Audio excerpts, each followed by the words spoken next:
Welcome to Be in the Business on Open Studio. I am Jamie Thurston Wyngaard. This is a show about entrepreneurship and running the business and being the business. And we have an amazing guest in store for you today, quite inspirational. This is Zea Fredericks, and she's all the way in Joburg, so we're doing a cool Zoom call with us. So hi, Zea. Hi there. Hi, Awesome. Jamie. Awesome. So we're going to talk to Zea about what she's done in her business. But the difference today is that it's not about her being an entrepreneur and keeping on being an entrepreneur. The difference is Zea's changed the course a bit and went for the corporate route because she's been through quite a bit. And I want to unpack that about Zea. But I first want to celebrate all that she's done and achieved. So I want to know from you, Zea, can you just give us a little overview of who is Zea and unpack with all that achievements and awards and your entire story? I know you've done quite a big deal for this country, not from the government side, from the side of logistics and transportation and moving things around. So come spill the tea, sis. Okay, so the company we're talking about, the one that I established, was TriLink Logistics in 1999.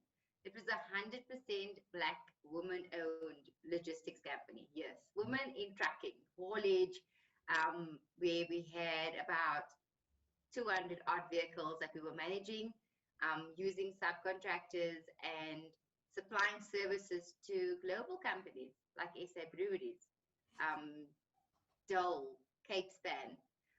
So we looked at all of the logistics services that was required from an organization and then supplied them from the courier part all the way to 30-ton trucks.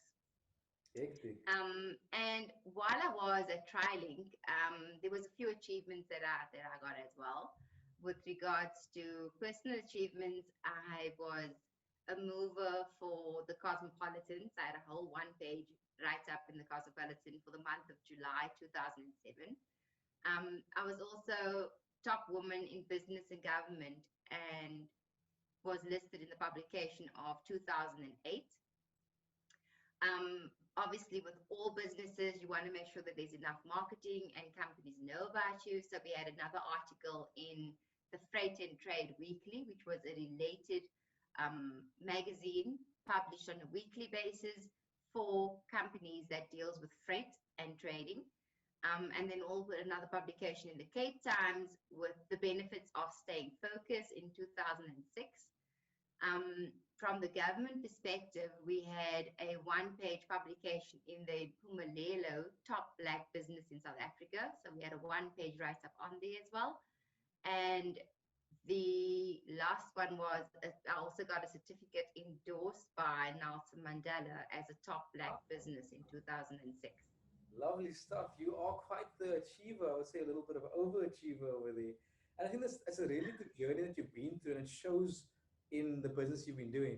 And then from there, you've moved from having this business, and then you also work for other big companies as well, like Spoornet, I believe, and you set up the Saldanha train line, or just run up about that quickly. What happened there? Okay. So when I worked at Spoornet, I was responsible for new business development.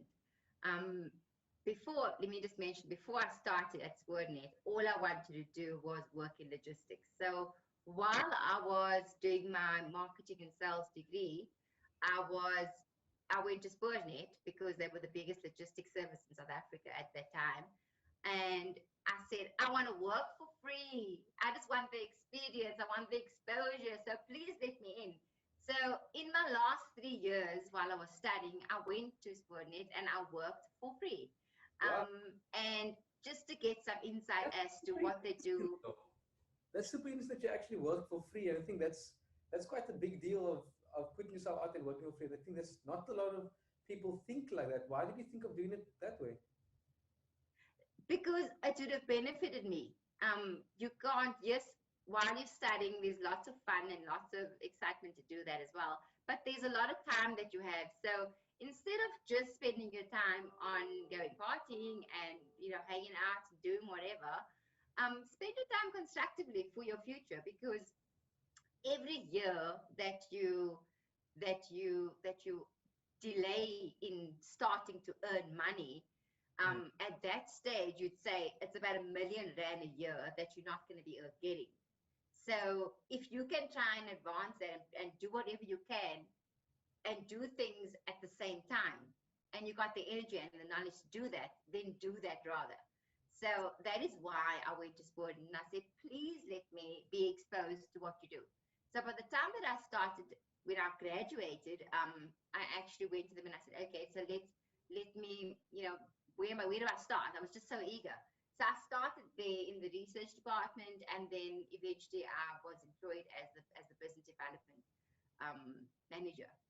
And in that, there was two key projects that I remember when I was working at Sportnet. The one was the first reefer train, and I was instrumental in putting that whole thing together, dealing with all the big stakeholders, and actually transporting the first refrigerated train from Cape Town. Yeah.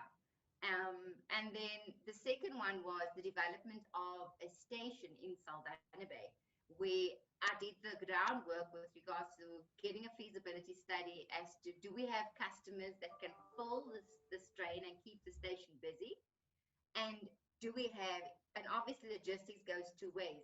So all of the customers in Saldanha, which is mostly a fishing industry, we managed to get the business and the contract signed for that, and then also going out and getting tenders out for the contractors to actually perform the work for Saldanha, and then for coming back again, where you've got goods coming in, and for that goods coming in, we looked at the tomato-based industry. So obviously the canned goods in Saldanha, you need to bring goods in, and then you're sending out the canned product and sending it back out again. That's a big so deal. that operation is still running, and it's going well. I think that's quite a big deal. You've been part of this amazing project from there, and I think that's where all your experience comes from, and that's how you can set up your own businesses. And I know also from there you work for Dunlop. You're also working now for Impact, which is the plastic-based company. This entire conversation I want to take online, as I think if anyone else wants to join us on social media, jump on, pop a comment, add through your journey from the viewer side as well. What in the other comments or questions you might want to have about Zea and her journey. When we come back from this break, I want to know what happened that made you close down TriLink Logistics. So cool, guys. Okay. I'll see you after the break.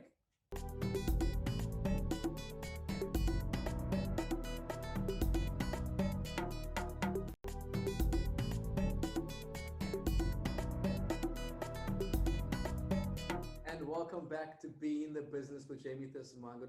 We've been having an interesting conversation so far with Zea Fredericks, who's literally shared how much she's been an overachiever, and she's the reason why a lot of us have some canned goods that come from Saldanha right now sitting on your table, and next she's going to be doing things about packaging. But what I first want to unpack here with Zea is getting to the hardship story of being an entrepreneur. So we know she started a company called TriLink, and that sounds like it was doing really well, Zea, but now I want to know what happened, what went wrong, why did you stop TriLink?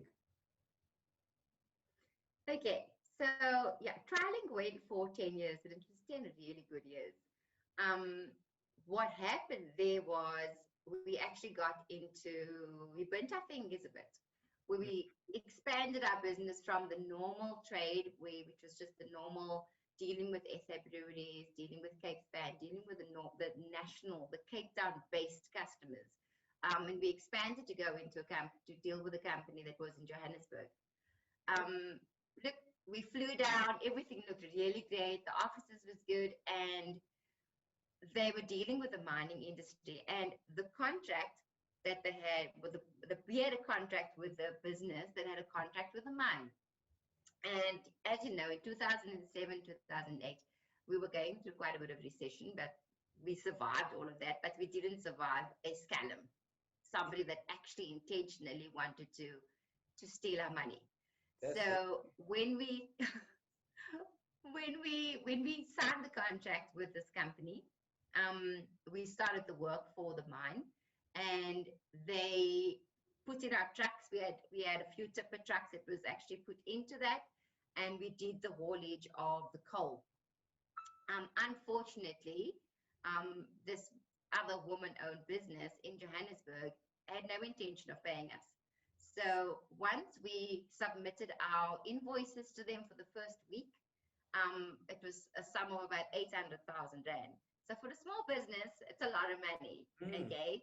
At the time, I mean, we were doing about 25 million turnover per annum. So this it did actually impact us in a big way. Basically, she didn't pay us. We went and we got legal counsel. We went up to Johannesburg, tried to find her. Basically, her doors were just shut. That just She was sounds gone. like one more cost of traveling and legal fees and all that. Gosh. Yeah. Yeah, And the legal fees amounted to something like 500,000 rand. So it's a lot to try and get a lawyer involved and to try and actually find out where the people are. We searched for a while, but then um, after some time we realized it's not going anywhere and our legal cost is just building up. mm, mm. And as a result, the company got into some difficulties, obviously with the impact of the 800,000 rand. We still had to pay our subcontractors. We had other businesses that had to run as well. But eventually it came down to a crash. One of the bigger banks actually came in and requested for liquidation because we owed, being a CC, we signed surety as personal surety. So they came in and they basically, applied for liquidation, which affected us personally. Yeah. And that's And because you are closed, you registered your business as a closed corporation, we right? registered as a CC. Yeah. That And means that at the you as a time, we thought a CC is, be yeah, responsible. we thought a CC is okay because it's a cheaper way of managing it. You just need you don't have to go through the whole big Mm. PTY limited, and the finance side of it was a lot cheaper. But Okay. buying cheap is not always the best option, as you know. Yeah, sure, man. So we didn't have our books covered, and were going through this difficult patch to the point that both myself and my partner, we actually lost everything, everything, to the point of properties, cars. We lost our company. We at the point we employed about 7 people, and all of them lost their jobs. So in a flash, it was all gone. It actually wasn't. It was in a flash, but it took about 2 years for the liquidation process to be finalized. And in that 2 years, you then needed to find groundwork to find out where to start. But the worst thing that I think of at the time was when I went to the bank, and at some point I had to draw unemployment. And going from earning a lot of money, you went home with like about 50, 100,000. It was your money, so you could do whatever you want to do with your company. We were down to drawing unemployment of like 4,000 rand a month. Yeah. And at the time, I was pregnant. I gave birth in that 2 years as well. And I went to the one day I went to go and do my unemployment. I went to the bank to go and cash it out. And the bank told me, actually, your unemployment was taken. I stood in that bank and I sobbed and I said, who can be this cruel? Because, the bank, you owed the bank, you owed people, they basically just took out everything, and they ripped you of everything, your dignity, your everything. So you can be flying high and poof, it's gone. Gosh, how did that make you So feel? yeah, How did that make you feel? Like being in the bank and you just have your unemployment taken before you can even touch it? that was horrible. And apparently, companies that you owe, especially banks, if you owe them money, they can actually do that. They can take your money out of your account, and you basically just have to survive. It was sad. It was really, really sad, but we survived it. Yeah, no, I'm really glad that you actually got through that. And I think it's a super big discussion. I'm sure there's lots of other people out there that's been liquidated, that's been going through companies with all these struggles. I think your journey itself is such a strong image because look, right now you're still standing. Yeah. I can see in the background your pregnancy. You have your kids in the background over there with your family picture. So I think that's quite a nice journey. And this is such a big reality that a lot of people don't realize about entrepreneurship. Is you register Mm. your company, things can go good. You can be doing 25 million turnover and all these things and all these awards, but in an instant, everything can be taken away just like that. Yeah, And that's such a big, it's almost scary how real that is and how we need to be conscious and what decisions we have to make around that. So I'd actually want to invite people on social media to jump on, share their stories around this as well. They might have a liquidation story, they might have a scallum that worked with them story, and I want to be able to let them connect with them. Maybe they can connect with you as well. But then after the break, I want to find definitely. out how you got back on your feet. See, you standing here, it looks like you're doing your, like, still living your best life. So I'll see you after this break.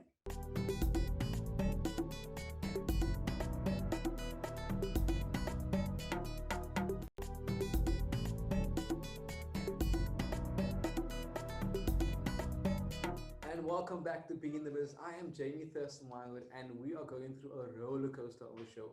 We're hearing about the fantastic Zea Fredericks and her journey from being this multi-millionaire company and literally losing everything in an instant. But with all that said, she's still back on her feet. And I want to find out from her, Zea, how did you do it? How did you get back on your feet? And what lessons can you share with the rest of us and other entrepreneurs of what we could do to make sure we safeguard ourselves to not end up, gosh, I actually want to say it's a horrible situation that you've been in, but I want to know how we can get information out of you now to make sure that doesn't happen to us. Okay, so uh, after the liquidation has been finalized, I mean, it was 2 years, 2 gruesome years, to the point that we had to go and represent, I had to go and represent the company, Trilink Logistics, in a high court ourselves because we couldn't cover the legal costs. So that's enough scariness of it. After the liquidation has been wrapped up and everything, we had to make two choices. Do we go back into business or do we go back into corporate? So going back into business, the business, we actually handed everything over to our staff and we actually set them up so that they could be dealing with the customers and running it directly. At that point, we had nothing. We had nothing. And in order to have a business, you actually need to have capital. Yeah. We didn't have anything. So what we decided to go, we would decide to go back into corporate. The decision to go back into corporate was I need to get a job and I need to get back to the level that I was at. And Yeah. to get a job, you need to look at who pays you the best and which industry is it that you can move the fastest in. So, and where you're going to get the most exposure. So I decided to go into global forwarding and clearing. I started as a sales rep. Okay. So from being the CEO, MD, you go down to being a sales rep. And my plan was to move from sales, staying in that position, gaining the knowledge, and then moving from sales rep to sales manager to branch manager and moving up into a national That's post. And then quite eventually, a big deal for you to be able to humble yourself a bit. And I think a lot of entrepreneurs or anyone would struggle with that part of, you came from this top position and now you're going down and starting from the bottom again. That's why a lot of entrepreneurs wouldn't just end their business and go to corporate. And I think that's quite a strong decision that you've made to do that, of going back and saying, I'm okay to start back at the bottom. So I think we want to commend you on that. But then can you tell us, like, was that just the easiest decision to make? Or why did you choose to go that route? look, it wasn't the easiest decision to make, but if you look at where we came from and we've lost everything. The reality was that we couldn't start up a new company at that point because we just didn't have the funds. We had the drive, we had everything, but we didn't have the funds. And it was just too risky to want to step into that again. And going into corporate was a big decision. It was humbling, and the whole liquidation process was a humbling experience. And I must say that we wouldn't have gotten through it without actually looking at, our creator, our God, and actually drawing strength from that to be able to get through it. Otherwise, I know people that it's slitting their wrists and saying, oh, my business failed. But what actually the reason why we didn't go and view ourselves as complete failures or anything like that, our business failed because somebody stole our money. It was no personal attack on us and our ability. Somebody stole our money and we weren't able to float out of it because the recession was so bad at the time as well. So the big loss in my personal case was just before I lost my business, I lost my father. So my father died. Then I lost my business, and then I was pregnant. And this all happened during the liquidation period. And you realize that what is more important to you as a person, and you actually prioritize that. And bottom line is, as the breadwinner, I needed to get back in work. I needed to earn money. And even though the money, the earning was not as big as earning as when I was running my own company, but I needed to start somewhere. Yeah. But I had a plan where I'm not going to stay in one position for a long time because I have got the ability. But the only reason you start at the bottom is for you to actually had to develop that skill first. Nice. I think a lot of us can learn from that. They are being able to start back at the bottom and build you up. Because often failure, people look at failure and there's this societal pressure on you to say, oh, I failed, didn't succeed. But being able to be open about it and accept it and then deal with it and move on from there. Because I know with being liquidated, you got blacklisted, and I want to also celebrate, I believe, that after being blacklisted, you're now moving into your own home that you purchased yourself. Yes, obviously, thank you. So it has taken some time for everything to be cleared up and everything done. But yes, I am credit worthy and able to stand on my own 2 feet. I want to actually ask you, if you could go back in time, if you could speak to your younger self and give some advice to your younger self, what would you advise younger Zea? Well, if I look at the errors in the ways of what we had done and what caused us to, you can't avoid somebody that's going to cheat you if you're actually trusting somebody. So go into any business relationship or anybody any customer you're dealing with. Don't be blinded by it and don't think that you can just trust anybody. Actually know that you need to look at everything. And even though we did, it still happened. But from that situation, don't sign personal surety if you're going to be losing everything. Being registered as a CC, we signed personal surety that we weren't even aware of. We didn't know the impact of it. But when you're in a business, you think everything's going to be rosy all the time. So the CC, personal surety, that is the one that actually crippled us. Then there is cost with regards to insurance. Pay the insurance because if we had insurance for that customer that didn't pay us, we would have still been running the business. So I think that's something people definitely have to have a look at to make sure their business is insured. There is so much to talk about with you. I think we must take this discussion online. Please share more insight with us on our social media, and to all the viewers out there as well, jump onto socials, link with us, link with Zea, share your story, and maybe Zea can also give you some more tips, because I know there's a wealth of information coming from you, Zea. But this is all we have time for this week. This is Being in the Business. I'm Thurston Wyngaard. See you next week. Thank you.